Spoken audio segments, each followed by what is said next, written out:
Honestly, it really seems that we are giving away our power. And instead of letting things serve us to take our life to the next level, we are instead serving things that are actually decreasing our happiness, they're decreasing our enjoyment of life, and essentially just wasting it. It's a bunch of brainwashing, to be honest.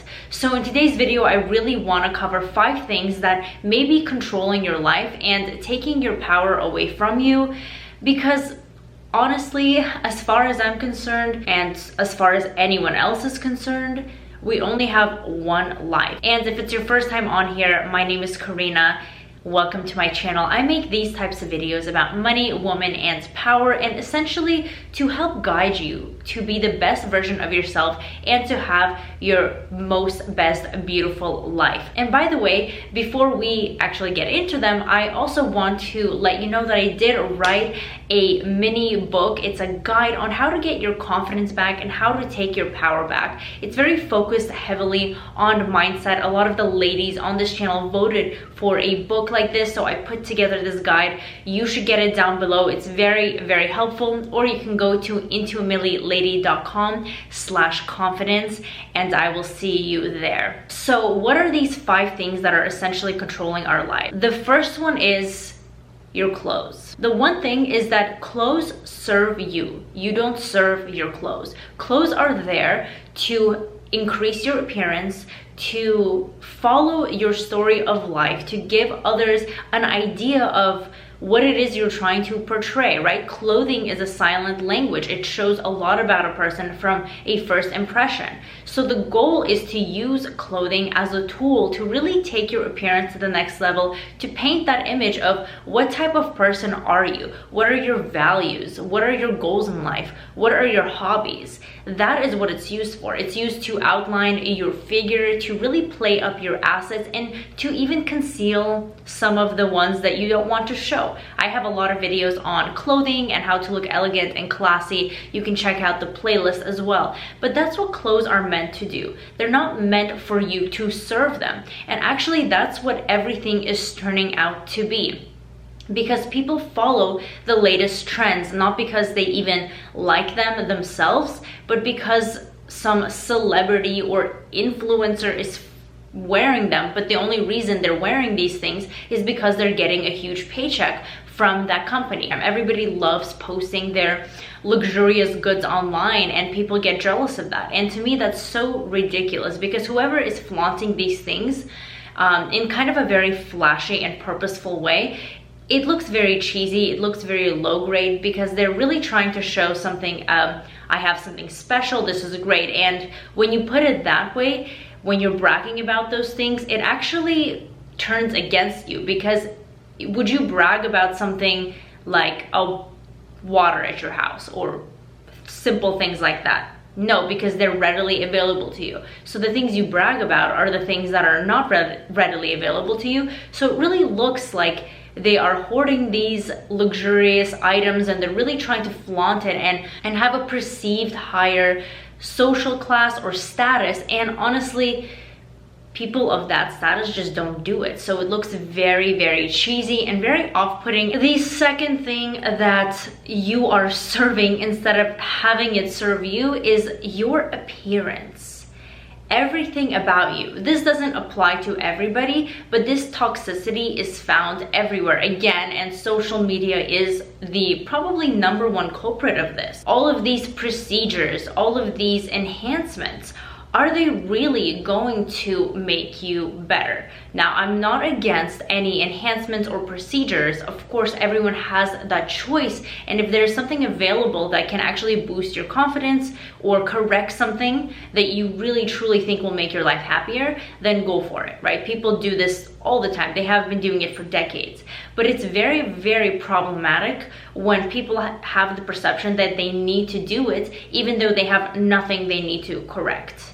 Or they think they do. They want to go for this standard beauty, right? This beauty standard of everyone having the same type of features. And it's starting to look very strange because everyone is looking exactly the same, especially in the modeling industry. If you compare models today to those in the 90s, you will see a dramatic difference. People back then were looking very diverse, very unique, and they flaunted their unique features. Nowadays, everybody wants to have the same lips. If their lips are thinner, God forbid, they need to have lip injections. They need to have an eyebrow lift. They need to have larger eyes.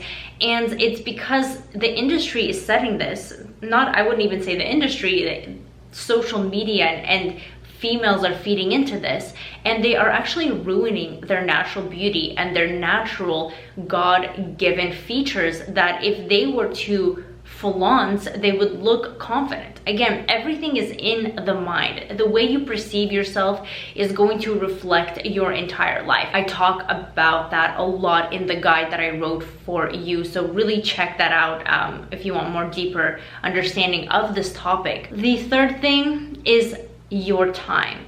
People are serving time instead of letting time serve them. And this is truly tragic because we don't have a lot of it. It seems like we do in this moment, but when things start to kind of add up, you really realize how little of this you have. And people are not using their time to grow themselves, to become the better version, to take supplemental courses, to increase their income, to work on themselves, to exercise. No, they're spending their time for cheap thrills, for going out with not even good laughs with friends, but a lot of the times it's something that is in the scene, something that is cool or everyone is talking about. They might even go out to fill their time because they don't have anything planned for a Friday or Saturday night. So hey, I'm gonna go out with an acquaintance that is not really my friend because they're in town, and I'm gonna go to this random thing with this random group of friends because I have nothing planned.